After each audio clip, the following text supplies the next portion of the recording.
I was riding my bike downtown one day and I was thinking about classical music, as I often do. And I was thinking specifically about the case of Franz Joseph Haydn, who had probably the most unique setup in the history of music, in that he lived with his patron, the Esterházy family, and they basically had Haydn as their house composer. And so he had an orchestra. They had a standing orchestra that was his to command. He's able to go upstairs, write a piece of music, come downstairs, hand the parts out to the orchestra, say, play this, they play it. He's able to go back upstairs, revise it, do whatever he wants. He can actually hear the music performed by live musicians, and he can make changes, and of course what's handed down to us is the final masterpiece. And I've always thought it would be very interesting if you could be a fly on the wall while this is happening, and you could see the process. If you could actually hear the piece developed from its first idea. Wouldn't it be interesting if we could somehow recreate this, where a composer has a group of professional musicians that could be recording the piece as he's writing it? And then I thought it'd be even more interesting if we could use the internet to basically work with a composer anywhere in the world. You know, the composer wouldn't even have to be here in Chicago. We could work with a composer that we've never even met before, completely on the other side of the world.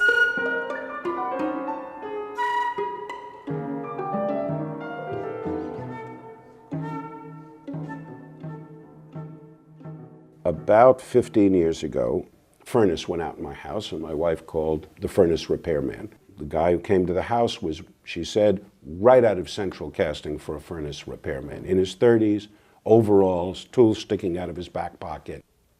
He walked in, and he happened to walk by my admittedly obscenely large record collection. And he said something like, oh my God, that's a lot of records. What kind? And my wife said, oh, it's classical music. He said, you know, I love classical music. Do you ever go to the symphony? My wife said, well, my husband happens to manage it, so we go all the time. And this guy, who knew classical music, listened to it, said, you know, I'd love to go, but I don't own a tuxedo. Now, we created that image. I mean, you could laugh, but the fact is he really seriously believed it. Laura Kopel-Tenjis and I started Accessible Contemporary Music in 2000 because we wanted to take classical music to a wider audience. We came up with the name Accessible Contemporary Music because to us it was like having a mission statement and a name for the group rolled up all in one. Accessibility to us means that we're going to perform in places where this music is not being heard. We're going to take it to jazz clubs, we take it to bars, theaters, and churches and schools. And we play contemporary music because we want to show that this is not a dead tradition. Classical music is still very much a living tradition. There are musicians all around the world writing classical music today. And there's this misconception that it's dead, that it's closed off. I've been in the classical music business now for 43 years, since 1963. And for 43 years, one of the most frustrating and even infuriating aspects of the classical music world to me is that it created a situation, and it did, it is the classical music industry that did, created a situation that scared off its audience, that made you feel that if you didn't know a lot about it, you wouldn't enjoy it. No other art form does that. I'll bet you people who feel, I can't go into a concert hall, I don't know enough, have never felt that way about going into the theater, have never felt that way about going into an art museum.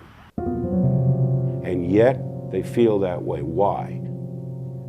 Well, number one, we used to write program notes that if you didn't have a degree in musicology, you couldn't understand. Talking about the retrograde inversion of the secondary fugue theme resolving on the harmonic seventh.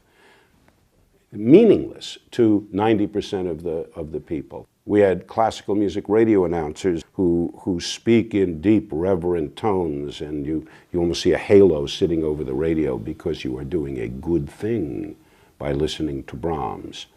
One of my favorite pet peeves is if you applaud between movements, you get sneered at. That's a 20th century convention. It would shock Beethoven, it would shock Tchaikovsky, it would shock Mahler not to have applause. I mean, there are wonderful documented examples. Berlioz wrote an essay on the Beethoven symphonies, and he said the Seventh Symphony of Beethoven, the second movement, is the most beloved by audience because it always gets the longest applause. Edward Elgar wrote to his wife, who was too sick to go to the premiere of his Second Symphony.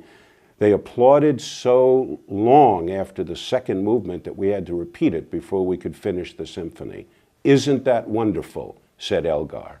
Today, if you applauded after that slow movement, people would shush you because you're ruining the mood. Well, in fact, the next movement comes in with a totally different mood. The mood is supposed to go. And the real reason that this tradition started was so that smart people could show you that they knew the piece wasn't over. And so we've done a terrible disservice. We basically have created a climate in which we have intimidated people and scared them off of our art form. Many of the big, well-known classical composers like Beethoven and Mozart have gotten onto this exalted plane where we think of them as gods, as torchbearers for Western civilization itself. The word composer alone is so intimidating. A composer isn't even a flesh and blood human being. A composer is a bust you see on a piano. A composer is a dead guy from 200 years ago. That's a composer. The whole concept of the Composer Alive program is that this is a living person who's creating a piece of music. The genesis for Eastern Expressions was our weekly readings program, in which we record a different piece of music by a living composer every week and post it to our website so that anyone in the world can hear it. That expanded into our Composer Alive program, in which we work with one composer who writes a piece for us in installments, and we record and post each installment as he's writing it. That way, our online audience gets to hear the piece grow and develop and follow along with the creative process. Then, to maximize the impact of collaborating through the internet, we thought, let's work with someone on the other side of the world completely from us, from a totally different culture. And that became the Eastern Expressions Project.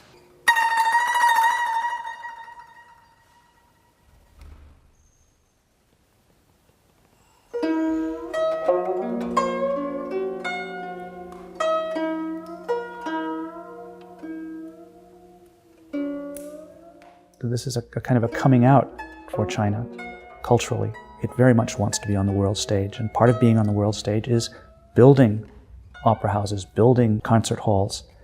Indeed, the audiences are huge, and the music is just growing.